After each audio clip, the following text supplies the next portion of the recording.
Welcome to Kick Conflict to the Curb, the place where growth minded people come to reduce their stress and their conflict. I'm your host, Joyce Weiss, communication coach and the queen of conflict resolution. HR professionals are my ideal client because I coach their direct reports so that they improve their relationships at work and reduce their stress. How do I do this, you may ask? Well, we transform by learning strategies from not knowing how to start that tough conversation all the way to feeling confident using their voice without losing their cool, whether it's individuals or small groups. And at the end, I'm going to have all my contact information. I invite thought provoking leaders who I either know or meet on social media. And we have a dramatic introduction after our guest comes on because we both lost power a few minutes before we started. So the adrenaline's going, the lights are on, and I'd now like to introduce you to our special guest. Dr. Hernando C. Flowers is a human resources professional with demonstrated performance in various leadership and HR roles within the private and public sectors. He served as an active duty officer in the United States Army, and upon his honorable discharge from active duty, he transitioned into the U.S. Army Reserves, where he currently holds the rank of Major and serves as the Senior Human Resources Officer. Dr. Flowers is currently the Workforce Development Manager for Barton Malow. He promotes Barton Malow and the skilled trades as a viable and fulfilling career by engaging with recruitment within diverse and typically marginalized communities. Welcome to the show, Dr. Flowers.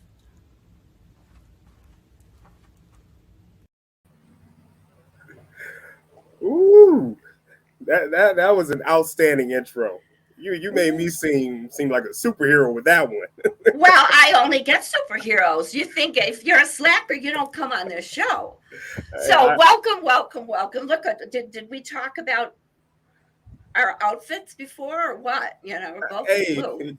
color coordination. That's what I'm talking about. And plus, I love blue, so I appreciate it. Yes. Well, before we get into the interview, I just gotta please very quickly, because we got to get right into for this half-hour show. Would you tell our guests, or you're the guest, the people who are watching right now, what you had to go through to get here? So for those that are in Michigan, let me start off by saying I feel your pain.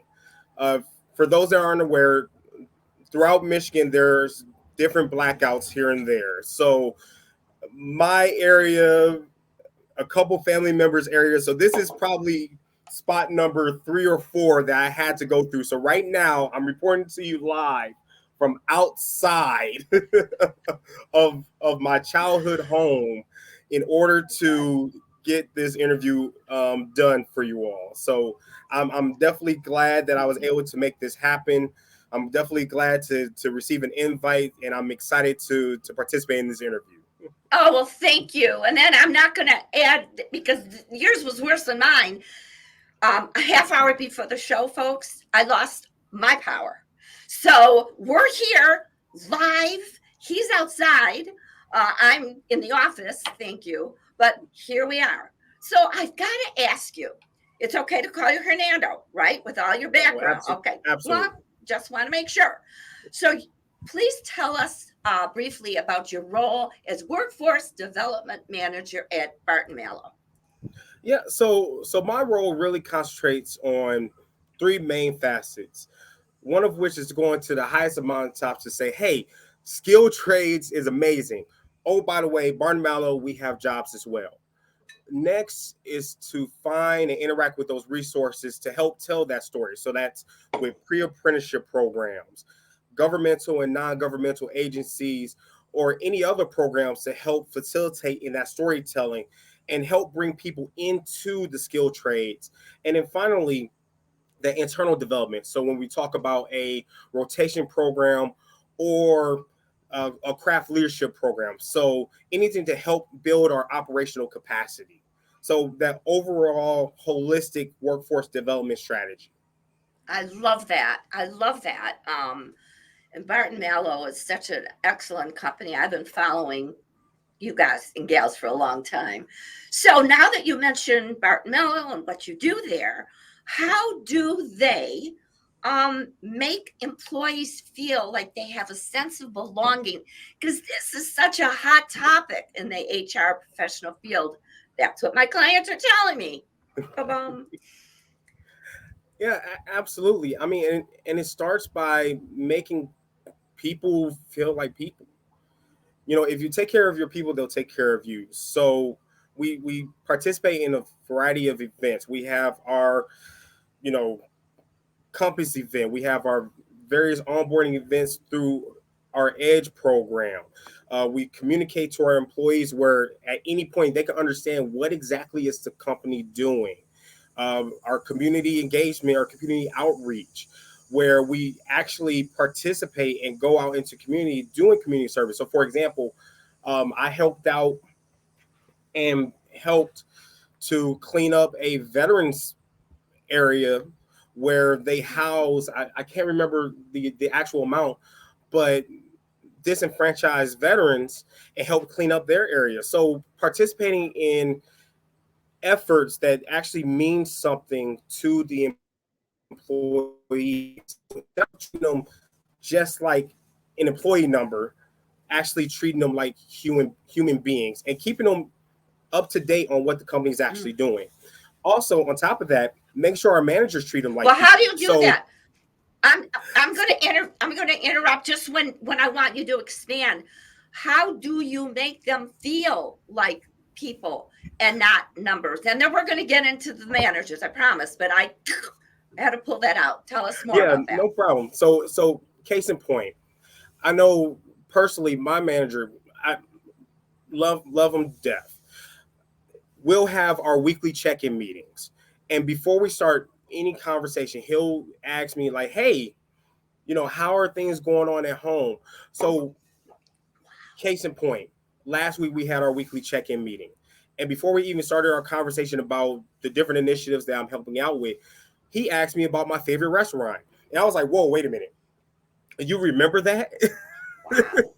Like it's little nuances like that where you keep an understanding of what makes a person tick and what people actually care about and build upon that, build those actual rapport, those relationships. And from there, when you actually genuinely care about people, that's where they get that sense of belonging and the sense of care. On top of that, we hold different webinars throughout the weeks, months, and throughout the year. So we'll have a webinar on how to do proper meditation techniques, on how to care for your kids or people that you're giving caregiving to. So on top of the lean Six Sigmas things to help build the company up, but how do we build you up as a person? Because yes, we're in the game to build profits. Yes, that's true. But how do we build you up as a person as well? Because unfortunately, or better term, you're no good to us if you're not good to yourself, if that makes any sense. Of course it does. So especially in that industry, self-care is huge because you're so busy and during the different construction cycles that you go through. But I got to ask because I have many guests that have told me, Joyce, don't ask me that question. Don't ask me how our company helps employees feel a sense of belonging because we don't. So who the people who work there, I mean, is it in the water? Is it the food you serve? I'm being very serious because starting with your manager, with your boss, how is your restaurant, your favorite restaurant? Talk to me. How do you find people like this? Yeah, we find people that's hungry, humble, and smart. We find people that care. Yes, we find people that are good at their craft. We Oh. find the best, we find the brightest, we find people that's willing to get their hands dirty because that's the nature of construction. Mm-hmm. But at the same token, we also find people that are people smart, that have those soft skills to interact no matter the circumstance, no matter the situation, that can interact with people on that level in various surroundings. So like I said, when it came to my manager, the fact that he was able to point to something that I cared about or multiple instances that I care about, and not just the business aspect and keep the blinders on just the business, is huge. And I'm sure that carries on not just for my manager but to other Oh, of course. pillars as well, and it builds on that culture. And And as that culture builds, it continues to spread out, and that's how you create that sense of belonging because everybody cares for each other. and it doesn't happen everywhere. And I know you know that, Hernando. And I mean, are there other things? And if you've already covered it, trust me, I have so many questions for you. Are there other things that Barton Mallow does or that you do to keep the top talent staying there besides what you just said? Yeah, absolutely. Oh, So good. we do we take a pulse of what the field is thinking. So the occasional survey, because yes, HR could come up with these grandiose ideas all the time. We're notorious for that, right? Mm-hmm. But what does the field actually want? So we'll take a pulse survey of, are our benefits competitive? What would you like to see with our onboarding program? What would you like to see with our performance management processes? So we'll check every so often to make sure that we're on the mark with what people like to see in order to make sure that we retain them. Our compensation packages.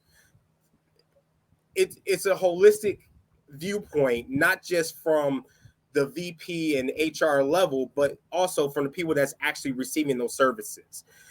And then after we receive the information, we act upon it as best as we can, and then continue that cycle throughout. And when you use somebody's idea from these surveys, I'm just curious, do you let them know, by the way, we use your idea, thank you very much, or what happens there? Well, oftentimes a lot of our surveys are anonymous, so it's kind of hard Oh, to yeah, let them know. yeah, of But course. at the same token, we let the masses know, like, because of feedback from you, this is why we're executing this. Oh, I love that they're anonymous. It just helps a lot more because you're going to get the good news and the bad news. It's what I always say, and we all need that. We all need that. Now, is there anything else, or should we go on? Because I don't want to stop Oh that. no, no, I think that covers the Okay. brunt of it. Okay. So this is what I hear from many of my HR professionals. You tell me if this is in your world or not, Hernando, that they share a challenge, which is employees ask the HR professional, who do you really work for? Ooh. Ooh. Did I just hit a hot button or You gave me a flashback. In my current role, not so much because okay? I'm not frontward facing, but when I was in employee relations, definitely, because we have to find that balance of what works for the company and what works for the people. Mm-hmm. Because at the end of the day, the company is out there to make a profit, but people are there for what's in their best interest as well. But again, you have to treat people like people in order for them to, in turn, help the company make the profit. So Yep. it's definitely that paradigm that we have to sort of navigate.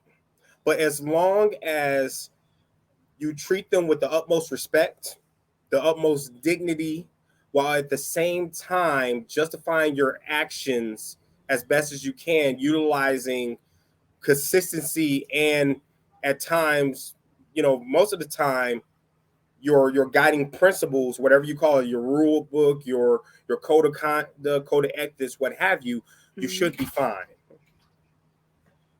No, that's great.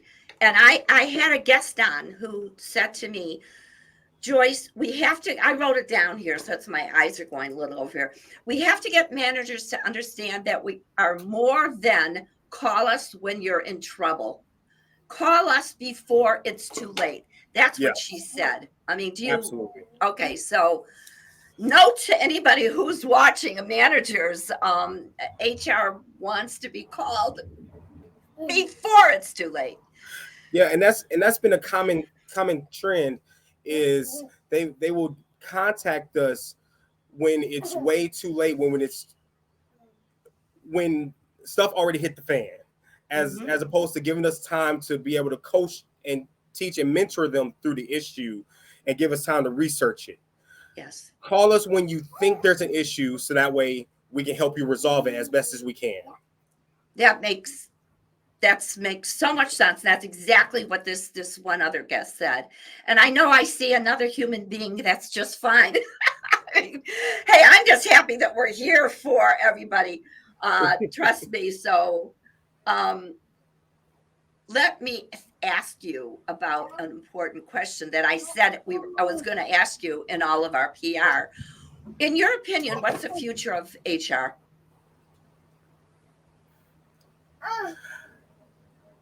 I, th- I think the future of HR is continuing to be a strategic partner.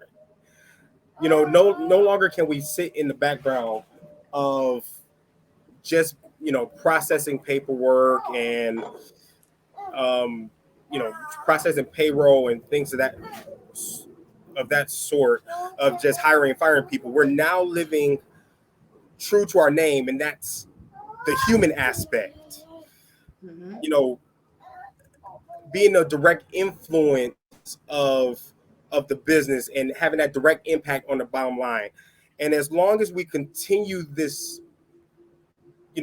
trajectory, if you will, Mm-hmm.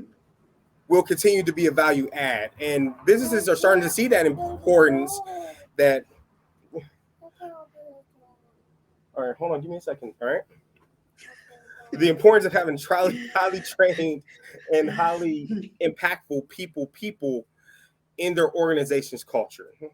Yes. Yes. So I always say whenever I'm on social media, and I mean this, that HR to me, you're the glue that holds the company together. And you took the word human out of human resources professional. Human is what is the magic word, the magic word. Now, I'm going to switch gears here a little bit. Let's have a fun one. What would you tell? Let's go back when Hernando was 18 years old. Let's go have a time machine. What would you tell your 18-year-old self?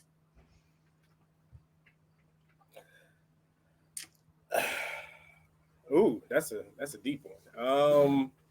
Mm-hmm. I would probably say keep your mind open, especially when it comes to HR. There's so many different facets of HR. You could be a generalist, you could be a specialist. There's comp, there's benefits, employee relations, labor relations, payroll, recruiting. There's a myriad of hats that you could wear under one umbrella of HR. Mm-hmm. Just try to understand as much as you can, but don't be frustrated when you can't understand it all. Yes. And I'm going to be talking to a group of men and women. They're called the Future Leaders in Construction of Michigan in a week. And one of the things I'm going to be talking about, Hernando, is humility. And sometimes we forget. We all know people who have no humility. They know everything. They're closed down. And I'm bringing it up because you said be open-minded. That's the first thing you said. So I'm like, just, taking that. Humility to me makes or breaks us as leaders or even human beings. We all have to realize that we don't have all the answers and we shouldn't. That's what keeps us open versus people who are going to tell you what to do. They know everything. This is a leader from the past, old-fashioned, boring, and they're still around. Darn it. Do you want to say anything about this or not? That's the reason why you have a team around you. You don't know everything. Nobody knows everything. Yes. So the best thing you could do is build a team around you to help compensate for your weaknesses. So that's why you hire people that specializes in this facet of HR, whether it's payroll, benefits, what have you, or they're good at the gift of gab. So, for example, me personally, I'm an introvert. I'm not a big fan of talking. I'm not a fan of public speaking. So I socialize with a lot of people that have the gift of gab. I'm fine with working in the background most of the time. But as long as I team up with people that have that gift, it helps drive me further. And it helps the organizations that I'm part of drive further as well. So as long as you realize your weaknesses and find ways to build upon them or find ways to navigate those weaknesses, you'll be fine. And I wish more people would realize that. Oh, absolutely. Absolutely. And you have me floored when you said you're an introvert. See, we just can't I'm gonna coach you right now. We just can't label ourselves. I'm sure you are, but viewers, do you hear any silence whenever Hernando is asked a question? Maybe you said, oh, that's deep, or oh, that's a good one, but then boom, so you got me going here. So if we were to meet, which I do hope we do one day, face to face, for a cup of coffee or a glass of wine, your preference, what question or questions would you ask me?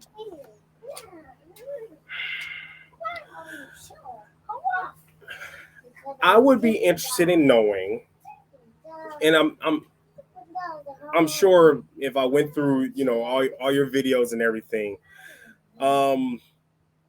probably what is your biggest takeaway or your biggest aha moment since you began this journey of interviewing all us HR professionals? Oh, I love that question. And obviously this wasn't rehearsed because I have no idea what people are going to ask me. My biggest takeaway, I have two. I'm sorry, I'm going to have to do two. There's a reason why I selected HR as my ideal client, because they're the ones who I talk to, the ones who are attracted to the show and speaking their truth. They're kind, open, knowing that they don't have the answers, and mainly they're people. They like people. So that's one. And number two, and I don't know, no, actually, I have a different sign. Oh, that is something. Yes, kick conflict to the curb. You see that. It says, get the respect you deserve. What I've heard, the second one is people need to feel heard. They're still not feeling heard. And that to me is one of the biggest things that I do in my practice, either my videos, in coaching. Many times people come, they say, yeah, I don't feel comfortable using my voice. They would around you, Hernando, because you're open and you're a gentle giant. I can see that. You're real strong. You're very smart. But I could see that you got a heart of gold. So that I'm not talking about you, that you shut people up. So does that answer your question, sir? No, definitely. And okay. Unfortunately, that's the trend that I've heard in previous roles is yes, you know it's great that you're trying to make a difference, but what happens when Hernando is gone and I get a new Mhm. HR rep, for example? Yes, So that's perfect. Perfect. So listen, before I sign off, I asked you for a fun fact, and you said to me, I love dancing. In fact, I was on a hip hop dance team while in undergrad at the University of Michigan. Tell us more, sir. so I was part of a dance team called NVR Flow back in undergrad when I was there from 2005 through 2009. I think I joined the team in 2006, 2007 ish. So anything from pop lock, ticking, like boogaloo, things of that sort. For those from Detroit, jitting, you'll know what I'm referring to. But yes, I love to dance. That's probably the extrovert tendencies that I have. But I I love love it. dancing. And you told me before when we were in the green room that you had a birthday, and guess what he did on his birthday, folks? Tell Oh us. yeah. Tell us. Oh yeah. We were dancing all night. We tore Yeah. the floor up. Yep. Birthday was this Saturday. Me, Oh. family, friends, we were on the dance floor the entire night. Hustles, the whole nine. Well, that sounds like I wish I was there. So, Hernando, I've got your LinkedIn address there. And for those people who are listening, they're not watching, could you just read out so I assume it's okay if they get a hold of you? Oh yeah, absolutely. You can reach me on LinkedIn.com/ Dr. Hernando Flowers. Okay, I'll be more than happy to connect. great. Well, I've got one last question. And that question, are you ready? Go for it. Will you please come back? Oh, absolutely. I've More than got happy to. way too many more questions, and you were a thank you. Well, I want to thank you so much. I enjoyed this. It went a little bit too quickly, though. And thank you so much. And we'll definitely be in touch, and you will be back. Outstanding. Thank you so much for having me. I appreciate it. Oh my God, you're a wonderful guest, and you marketed like crazy. You invited people. You're a dream guest, I'll tell you. Yeah, and I'm glad that the power outage didn't necessarily stop it too bad. No, no, no, no, no. We've got some nice singing in the background, which added to it. Until next time. Thanks. Well, I sure hope that you enjoyed this interview as much as I did. Um, Dr. Hernando Flores, you could see he's passionate about the skills trade. He's such a good employee at Barton Mallow, and mainly for my own reasons, he's a sensational guest. So I'm going to sign off, but please make sure, and I'm going to put some of my um, contact information. If you want to reach me, you want to connect to find out either about coaching, taking assessments, just connecting on LinkedIn/n/Joyce Weiss, or go to my YouTube channel. There are over 200 videos on dealing with bullies, conflict, HR professionals, inspirational stories, some great playlists. So until next time, I'm going to sign off like I always do on my videos and in my coaching. Remember, you get what you tolerate.